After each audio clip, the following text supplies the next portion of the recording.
प्रतापगढ़ में थाने के टॉप 10 अपराधी और सपा नेता सभापति यादव को लेकर सपा और बीजेपी में सियासत शुरू हो गई है। इसी क्रम में शहर के सपा कार्यालय में पूर्व कैबिनेट मंत्री शिवाकांत और सपा जिलाध्यक्ष ने प्रेस कॉन्फ्रेंस करते हुए बीजेपी और पुलिस प्रशासन पर गंभीर आरोप लगाए। प्रतापगढ़ के पट्टी में सपा नेताओं पर उत्पीड़न का आरोप लगाते हुए पूर्व मंत्री शिवाकांत ओझा ने जेल भरो आंदोलन की घोषणा की। साथ ही पुलिस पर प्रशासन के दबाव में काम करने और सपा पार्टी के कार्यकर्ताओं को फर्जी मुकदमे में फंसाने का भी आरोप लगाया है। सपा नेता ने सभापति यादव के खिलाफ दर्ज मुकदमे की निष्पक्ष जांच की मांग भी की। 3 अगस्त को प्रतापगढ़ में 2 पक्षों में पोस्टर लगाने को लेकर मारपीट और फायरिंग हुई थी। पुलिस ने मामले में कार्रवाई करते हुए मुकदमा दर्ज कर दिया था, लेकिन पट्टी के मुजाही बाजार में 6 अगस्त को सपा नेता सभापति यादव 2 दर्जन समर्थकों के साथ गांव में पहुंचे और माहौल खराब करने की कोशिश की। घटना की सूचना पर मौके पर पहुंची पुलिस ने सपा नेता के 2 गुर्गों को गिरफ्तार कर जेल भेज दिया था, जिसको लेकर बीजेपी और सपा पार्टी आमने सामने है। तेज तर्राक कप्तानों में से हैं, तो मैं आपसे पूछना चाहता हूं कि एक अपराधी की हिस्ट्री सीट कब खोली जाती है, कितने मुकदमों पे खोली जाती है। प्रतापगढ़ के कप्तान रहे सम्माननीय लालजी शुक्ला भी मुझे अपनी जांच में निर्दोष कर चुके हैं। सम्माननीय अनंतदेव त्रिपाठी जी कप्तान साहब रहे हमारे, जिन्होंने पुलिस प्रशासन की मदद करने में मुझे मेडल भी दे चुके हैं। सम्माननीय शैलेंद्र सिंह कप्तान रहे, सियाराम वर्मा जी कप्तान रहे, तमाम हमारे सारे ऐसे कप्तान रहे जिनके कार्यकाल में मुझे सुरक्षा भी प्रदान की गई है।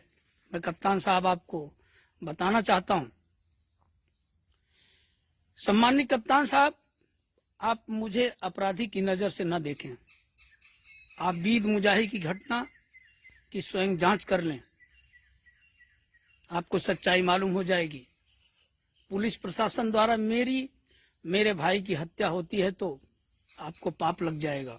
कार्रवाई नहीं होगी तो सज्जनों का रहना दूभर हो जाएगा। रही बात प्रतापगढ़ की, तो जिसकी बात सपा नेता कह रहे हैं वो हमारे जनपद के टॉप 10 अपराधियों में तीसरे नंबर पर उनका स्थान है। वो कई मुकदमों में 53 से, मेरी जानकारी में जो है 53 से अधिक मुकदमों में वो वांछित हैं और वो उन पर कार्रवाई हो रही है। इसको लेकर के अगर कोई छाती पीटता है तो निश्चित रूप से उसकी मंशा उजागर होती है कि वह गुंडा राज फिर से प्रदेश में स्थापित करना चाहता है।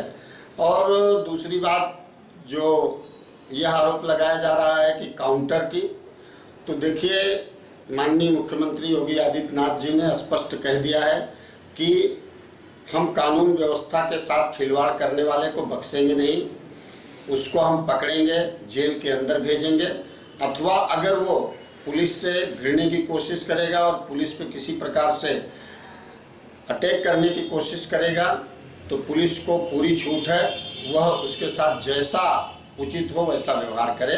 इस प्रकार की पूरी छूट माननीय मुख्यमंत्री जी ने पुलिस को दे रखी है। किसी भी कीमत पर प्रदेश के अंदर गुंडा राज नहीं चलेगा, कानून का राज चले, यह भारतीय जनता पार्टी की पहली और अंतिम प्राथमिकता। मुकदमे दर्ज क्यों एनकाउंटर नहीं होना चाहिए? अब किसी भी इंसान का एनकाउंटर नहीं होना चाहिए। कितना बड़ा से बड़ा अपराधी हो उसके खिलाफ भी एनकाउंटर नहीं होना चाहिए, हमारी मान्यता है, हमारी सम पार्टी की मान्यता। और आप याद दिला दूं, सरकार बहाना बना रही है। तेलंगाना के भीतर बलात्कार के मामले में 18 दिन के भीतर फास्ट ट्रैक कोर्ट बना करके फांसी दी गई है।